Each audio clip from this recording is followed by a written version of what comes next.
The victims of enforced disappearances. Tobias Chenji is in Mombasa with a group of civil society groups as they observe this day. Tobias Chenji, good morning. Kindly bring us up to date with what you have. A very good morning, Brenda. Of course, you can't talk about the enforced disappearance without talking about matters, abductions and kidnapping. We understand several activists from several human rights groups will be meeting later on at around 11 a.m. to make their voice heard. But with me, some of these organizations, I'll be joined by Haki Africa's director, that is Hussein Khalid, and also be speaking to human rights development official who is Kash Jamen. But let me just start with Hussein, maybe to paint for us a picture of the situation in entire, of course, region and also Kenya as a whole. Thank you very much. Chanji, we are very sad today as we mark this International Day in support of victims of enforced disappearances, because we have seen a marked increase in cases of enforced disappearance. And the sad thing is that we are suspecting those who are behind these atrocities are government security officials, and it's disappointing that the same individuals who are expected to respect, to uphold the law, are the same individuals who are breaking the law. And it's something that it's pretty sad. And on this day, jointly together with partners from the grassroots, we are now calling for the international community to intervene in Kenya, because the situation has gotten out of hand and the security authorities somehow feel justified to break the law when they are enforcing that same law. So we are asking on the international community, particularly the Office of the High Commissioner for Human Rights, the United Nations Office, to intervene and urgently address the issue of enforced disappearances here in Kenya. In terms of numbers, how many people are we talking about that have disappeared for the maybe last 1 year? The last 1 year so far, I would say from January to present August or September, we are looking at 24.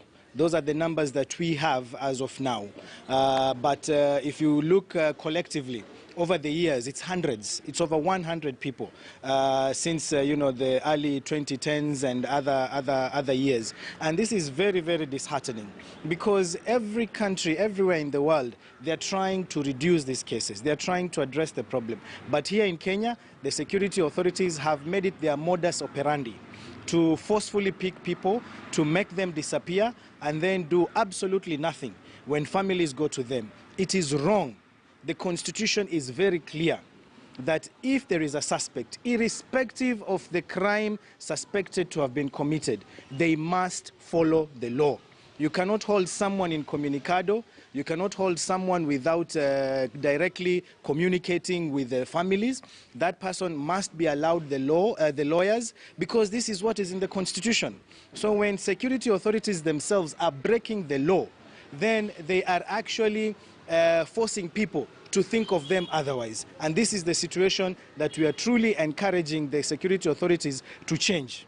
Yes. Because security agencies have associated this with terrorism. Is it the true reflection? I think excessive use of force by security authorities is a pull and push factor to terrorism. So the security authorities themselves are radicalizing communities by these illegal acts. The security themselves are encouraging extremism when they engage in extra legal means to address terrorism. So we agree that we must fight terrorism, we must fight insecurity, but we must do that in strict accordance to the laws of the land. Yes. Thank you, Khalid. Allow me to talk to Human Rights Development Agenda. Maybe Jamen Kashi, tuambie hali iko vipi katika kaunti ya Kwale? Kusema kweli hali si nzuri. Mimi kwa majina naitwa Kashi Jamen kutoka. Na itakuwa vema nikuone, labda sijui nazungumza na jini. Asante sana, asante sana. Kwa majina naitwa Kashi Jamen kutoka gatuzi la Kwale.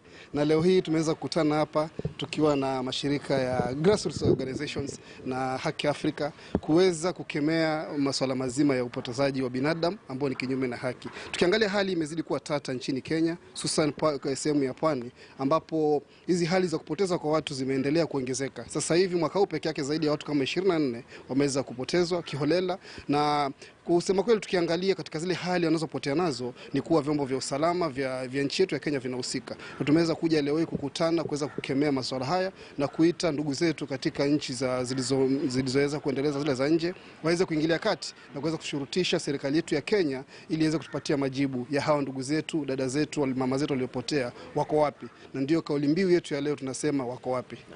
Naam. Shukran kwa wakati wenu. Now, that is the situation. Brenda, I understand later on they'll be joined by other organizations in a procession that they'll also be giving a detailed report concerning this day. It's back to you in studio.